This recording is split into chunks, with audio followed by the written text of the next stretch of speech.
본 방송에서 제공하는 부동산 정보는 투자 판단에 대한 조언입니다.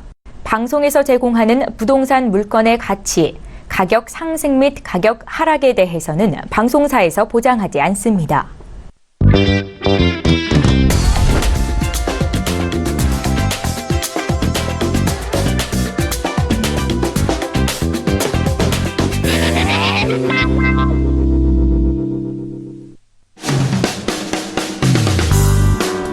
안녕하세요. 알짜배기 부동산 투자 알부자 진행의 강주리입니다.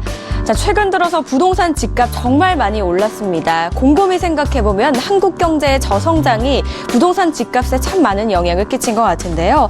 저축을 미덕 삼아서 꾸준히 돈을 모으면 되던 과거와는 달리 요즘은 재테크가 필수인 시대가 됐습니다. 그중에서도 안정성이 강점인 부동산에 많은 자금이 몰리고 있다고 합니다. 알짜배기 부동산 투자, 저희 알부자와 함께 다양한 부동산 정보 얻어가시길 바라겠습니다. 방송 보시다가 궁금하신 점 있으시다면 언제든지 전화 주시기 바랄게요. 02-3153-2594번 많은 연락 주시기 바랍니다. 오늘 함께 하실 분 또 바로 만나보도록 하죠. 황스인베스트의 황진현 대표 자리하셨습니다. 안녕하세요, 대표님. 네, 안녕하세요. 네, 반갑습니다. 인사 말씀 부탁드릴게요. 네, 반갑습니다. 황진현입니다. 어떤 활동보다 그 부동산 활동은 이론이 준비되는 과정이 중요합니다. 부동산 활동은 한번 행해지면 다시 되돌린다는 게 거의 불가능하기 때문에 다른 활동보다 좀 더 많은 이론의 준비를 하고 실행을 하셔야 될 것 같습니다. 그래서 부동산을 아는 만큼 보인다라고 얘기하는 것 같고요. 오늘도 여러분의 부동산 활동에 힘이 되는 정보 드리겠습니다. 네, 아는 만큼 보이는 부동산 정보, 오늘 지난 시간에 이어서 부동산 토지 관련된 이야기 준비가 돼 있다고요, 대표님? 네. 들어볼게요. 네, 반갑습니다. 오늘도 강의 주제는 토지입니다. 토지에 대해서 알아야 할 양들이 방대하고 많기 때문에 앞으로도 여러 회차 거듭돼서 토지를 한번 해보겠습니다. 저번 시간에 저희는 이제 지목에 대해서 배워봤는데요. 우리나라의 전 토지는 전부 28개의 지목으로 나누어지고요. 그리고 우리가 살고 있는 공간, 그리고 건축물이 지어지고 내가 살고 있는 집의 땅은 대라는 지목을 가지고 있다는 거 배워봤고, 대는 다른 지목보다 훨씬 더 가격이 상승한다. 그 가격이 다른 그 지목에 비해서 더 비싸다라는 걸 저희는 그 강조를 해드렸고요. 그리고 그 산지라든가 임지도 대로 바꿀 수 있는 지목 변경이 가능하다는 것까지 말씀을 드렸습니다. 그 과정은 먼저 이제 산지나 농지를 그 지목 변경 신청을 하고요. 형징 변경하고, 그리고 그 다음에 그 땅에다가 건축물을 짓게 되면 그 다음에 지목 변경을 신청해서 전이나 답, 또 임지 이런 것들을 대로 바꿀 수 있다라고 거기까지 한번 알아봤고요. 오늘은 용도 지역과 용도 지구, 그리고 용도 구역에 대해서 한번 알아보려고 하는데요. 우리가 토지 이용 계획 확인원이라는 걸 떼보면 이 내용들이 많이 나와 있습니다. 그리고 우리나라의 모든 토지는 지목 28개로 나눠진 것과 같이 모두 용도 지역으로 나눠지고요. 그 용도 지역 내 용도 지구로 중첩돼서 지정될 수도 있고, 또 그걸로 모자라면 용도 구역까지 지정할 수가 있습니다. 그 용도 지역, 지구, 구역마다 서로 할 수 있는 개발 행위 제한이 다르고 할 수 있는 행위가 다르기 때문에 그 부분을 한번 알아볼까 합니다. 자, 먼저 용도 지역에 대한 정의부터 한번 알아보겠습니다. 토지의 이용 및 건축물의 용도, 그리고 건폐율, 용적률, 높이 등을 제한함으로써 토지를 경제적, 효율적으로 이용하고 공공복리 증진을 도모하기 위하여 서로 중복되지 않게 도시관리 계획으로 결정하는 지역을 말합니다. 자, 용도 지역은 서로 중복될 수가 없어요. 용도 지역은 서로 따로따로 나눠지고요. 그 위에 용도 지구나 용도 구역은 중첩될 수 있습니다. 다음 내용 보시면, 자, 크게 보시면 이 용도 지역은 4개 지역으로 나눠지는데요. 도시 지역, 그리고 관리 지역, 농림 지역, 그리고 자연환경 보전 지역으로 나눠지고요.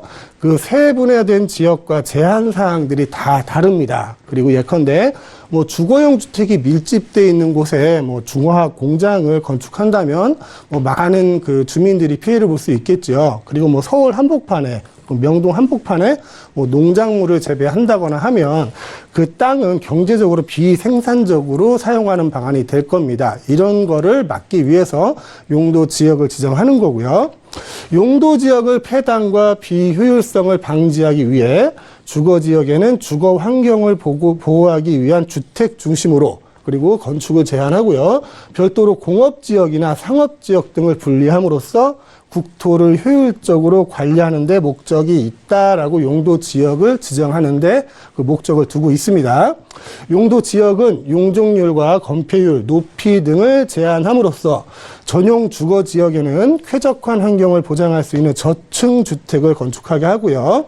또 상업지에는 이제 용적률 등을 크게 완화를 시켜서 고층의 상업용 건물을 효율적인 산업 활동을 할 수 있게 법으로 규정한 제도라고 이렇게 책에 써 있어요. 텍스트로는. 그래서 용도 지역을 이렇게 정의를 합니다. 그러면 용도 지역이 크게 4가지로 나눠진다 그랬잖아요. 여기 보시면 도시 지역, 관리 지역, 농림 지역, 그리고 자연 환경 보전 지역으로 나눠지는데 이 부분들을 하나씩 한번 살펴보겠습니다. 자, 먼저 도시 지역을 한번 볼게요.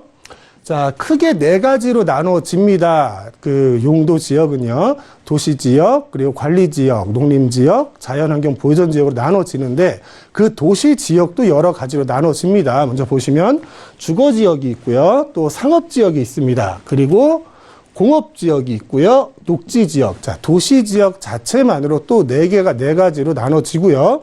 이 중에 주거 지역은 다시 전용 주거 지역, 그리고 일반 주거 지역, 그리고 준주거 지역으로 나눠집니다.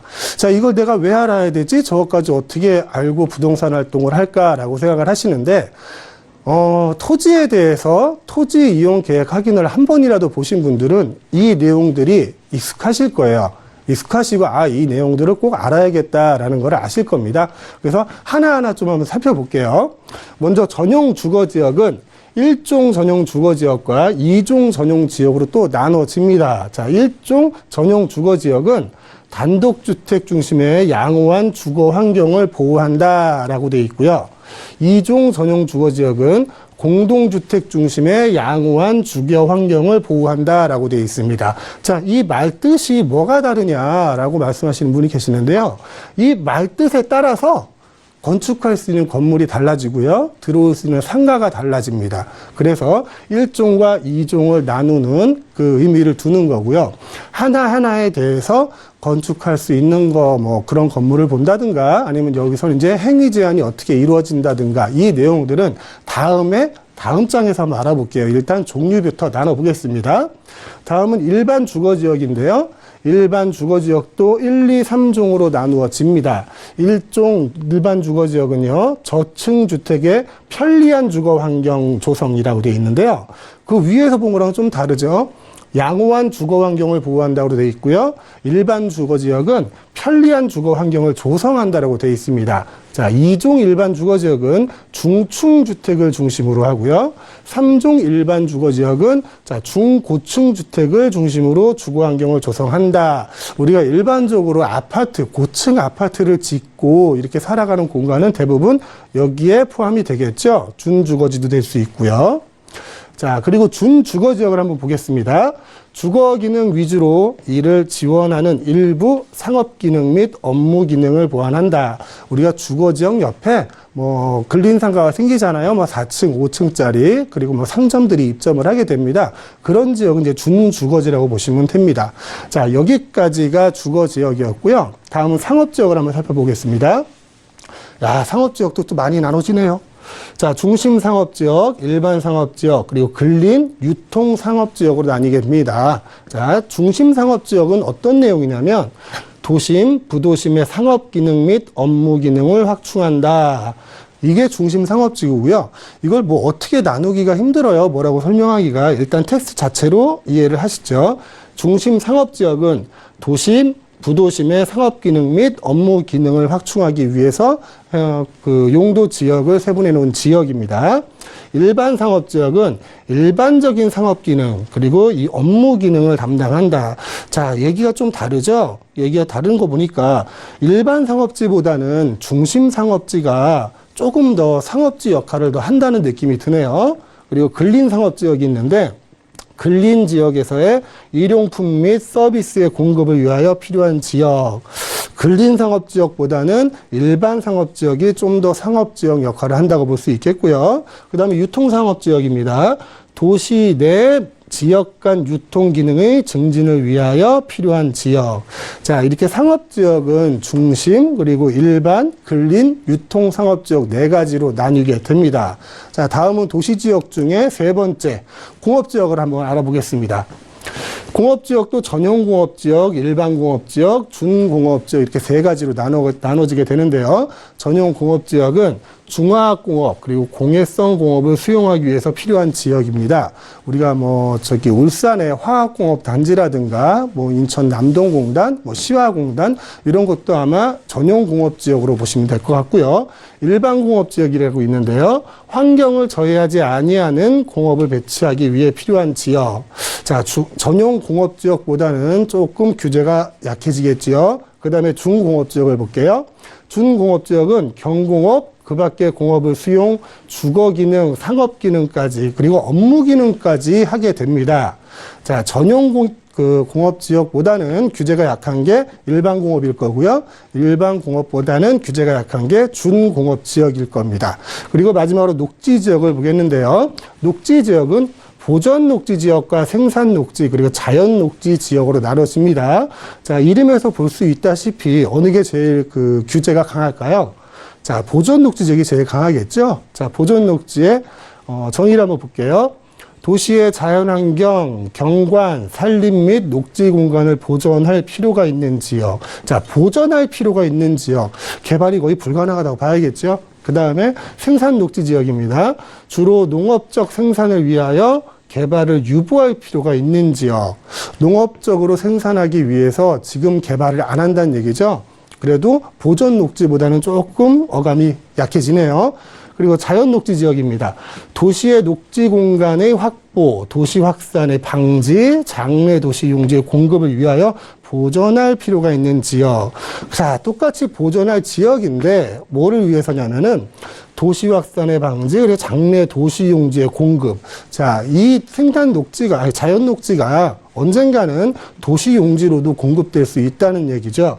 그래서 자, 보존 녹지가 가장 규제가 강하고 그 다음은 생산 녹지, 그 다음은 자연 녹지 지역 이렇게 규제가 강한 순으로 보시면 될 것 같습니다.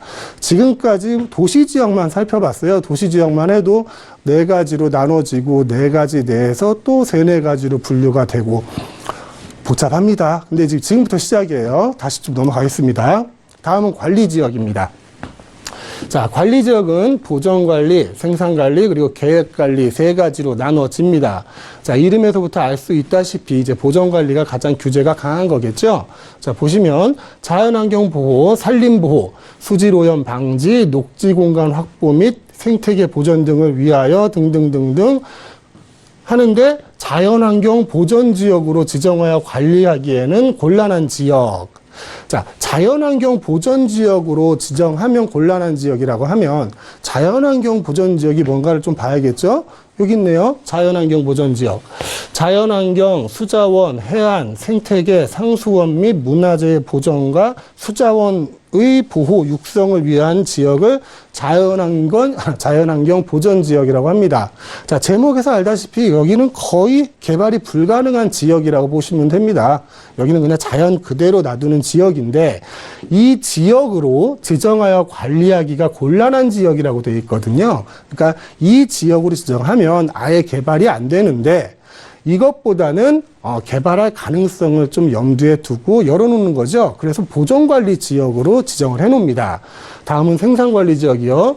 농업, 임업, 어업 생산 등을 위하여 관리가 필요하나 주변 용도 지역과의 관계 등을 고려해서 농림지역으로 지정하여 관리하기가 곤란한 지역. 자, 글자에서도 이제 텍스트에서 알 수 있겠죠. 농림지역으로 지정을 하면 강한 규제가 들어오는데 그 강한 규제로 지정해서 관리하기에는 조금 곤란하고 약간의 개발을 할 수 있는 지역을 생산관리 지역이라고 봅니다. 그러면 농림지역이라는 건 어떤 거냐 한번 볼게요. 밑에 있네요. 농림지역. 자, 농지라고 나와 있습니다. 농지입니다. 말 그대로. 농업진흥구역 그리고 농업보호구역으로 나눠지는데요. 농업진흥구역은 농업의 진흥을 도모하여야 하는 지역. 농업보호구역은 농업진흥구역의 용수원 확보, 수질 보전 등 농업 환경을 보호하기 위해서 두 가지 용도 지역을 지정을 합니다. 이거 옛날에는 저희가 그냥 절대농지 이렇게 불렀는데요. 그런 얘기는 이제 안 쓰나 봐요. 자, 절대농지라고 하면 거의 개발이 불가능한 땅입니다. 자, 자연환경 보전지역과 농림지역의 이 두 구역은 거의 개발이 불가능하다고 보시고요. 그 지역으로 지정해서 관리하기에는 어느 정도의 개발이 필요한 지역을 생산관리 지역이라고 이름 붙여서 용도 지역을 세분했습니다. 다음은 계획관리지역 보실게요. 자, 계획관리지역은 도시지역으로의 편입이 예상되는 지역이나 자연환경을 고려하여 제한적인 이용, 개발을 하려는 지역으로서 계획적, 체계적인 관리가 필요한 지역이라고 정의를 하고 있습니다. 자, 이 계획관리 지역은 도시지역으로 편입이 가능하다고 되어 있어요. 저희가 지금 크게 네 가지로 나누고 있잖아요. 도시지역, 그리고 관리지역, 농림지역, 자연환경 보전지역으로 나뉘고 있는데 지금 이 관리지역의 계획관리지역은 도시지역으로도 편입이 예상이 되고요. 또 자연환경을 고려하여 제한적 이용이나 개발을 하려는 지역입니다. 그러니까 똑같이 관리 지역이지만 앞으로 개발될 가능성이 가장 큰 지역을 계획관리 지역이라고 생각하시면 되겠죠. 그래서 이 계획관리 지역을 토지 이용 계획원을 보셔서 내 땅이 계획관리 지역이야 라고 이렇게 나와 있으면 앞으로 개발될 가능성이 있는 땅을 소유하고 있구나 라고 생각하시면 될 것 같습니다. 자, 여기까지 용도 지역을 세 분해서 한번 나눠봤고요. 이 다음에는 이 용도 지역을 나누는 가장 큰 이유 중에 하나가 그 지역에 대한 개발을 행위 제한을 하겠다는 거거든요. 개발을 하되 어느 정도만 할 수 있다, 어떤 건축물만 질 수 있다, 이걸 정하기 위해서 용도 지역을 나누는 건데 그 도시 지역 내 주거 지역에는 그러면 건폐율이나 용적률이 어느 정도나 되는지 한번 알아볼게요. 일종 전용 주거 지역은 건폐율이 50%고요. 용적률이 50에서 100%입니다. 자, 이 내용은 국토 이용에 관한 계획에 관한 법률, 이제 국계법이라고 부르는데요. 그 법률에 관해서 정해진 내용이고요. 실질적으로 여러분들이 건축을 하시거나 그럴 때는 이제 시군구에서 정하는 조례가 있습니다. 그 조례를 기준으로 하시게 되는데 이 상황에서 크게 벗어나진 않아요. 자, 일종 전용 주거지역은 50에서 용적은 50에서 100%까지 된다. 이종 전용 주거 지역 같은 경우는 역시 건폐율은 50%네요. 자, 용적률은 100에서 150%. 1종 일반 주거 지역, 2종 일반 주거 지역, 그리고 3종 일반 주거 지역, 준 주거 지역으로 갈수록 건폐율은 점점 커지고 있고요. 용적률도 점점 늘어날 수 있죠. 자, 3종 일반 주거 지역만 좀 줄어드네요. 그래도 용적률은 더 늘어납니다. 지금 보시다시피 건폐율이 점점 늘어나는 걸 보실 수 있는데 건폐율이 늘어난다는 거는 그리고 용적률이 늘어난다는 거는 이 지역에 대한 규제가 점점 완화되고 있다고 보시면 될 것 같아요. 그래서 주거지역이 가장 규제가 심한 지역은 일종 전용 주거지역이며 그중에서도 가장 규제가 좀 약한 지역은 준주거지역이다 이렇게 생각하시면 될 것 같고요. 상업지역을 한번 또 나눠보겠습니다. 중심상업지역, 일반상업지역, 그리고 근린, 유통상업지역을 보실 수 있는데요. 자, 건폐율을 보니까 확 올라가죠. 90%, 80%, 70%, 80%. 자, 용적률을 보면 더 올라갑니다. 400에서 1500, 300에서 1300, 200, 900까지 올라가고요. 1100까지 올라갑니다.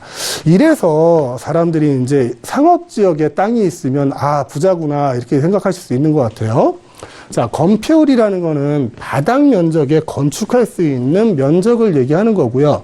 용적률이라는 거는 그 바닥 면적의 합계를 얘기합니다. 자, 예를 들어서 내 땅이 100평인데 100평 중에 건폐율이 50%다 그러면 바닥 면적의 50%만 건물을 지을 수 있는 거예요. 50%만 지을 수 있고 용적률이 100%다고 하면 50%의 100%를 예를 들면 바닥 면적은 50평만 들어가야 되고요. 용적률은 100%니까 100평을 다 지을 수 있겠네요. 그래서 50평짜리 1, 2층을 지을 수 있다 이렇게 생각하시면 되는데요. 일반 상업지역을 보면 대단하죠?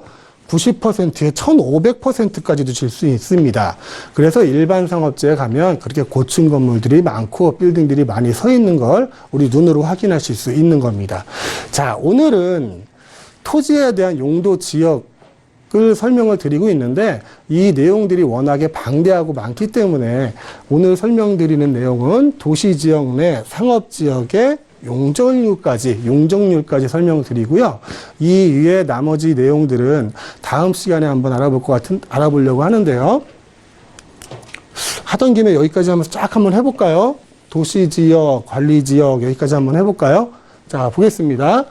자, 도시지역은 다시 공업지역, 그리고 녹지지역, 아까 보셨던 주거지역과 상업지역 외에 그래서 일반 공업지역, 전용공업지역, 중공업지역 이렇게 나눠지는데 건폐율도 70% 동일하네요. 그리고 용적률은 최대 400%까지 지을 수가 있고요. 녹지지역 내에서는 건폐율이 보시다시피 전체 20%입니다. 20% 내에서 지어야 되고요. 그리고 용적률은 최대 100%까지 늘릴 수가 있네요. 그래서 녹지지역 내는 건물을 지을 때 거의 농가주택 수준으로 지을 수 있겠구나라는 걸 생각하실 수 있겠고요. 그 다음은 관리지역입니다. 관리지역, 보존관리, 생산관리, 계획관리 지역을 보시면 여기도 전부 다 20%인데 계획관리 지역만 40%네요. 아까 설명드렸죠. 계획관리는 도시지역으로 편입이 될 수 있는 관리지역이다. 그래서 개발할 가능성이 가장 크다. 그래서 건폐율이 좀 높아지는 거고요. 근데 용적률은 50에서 100%로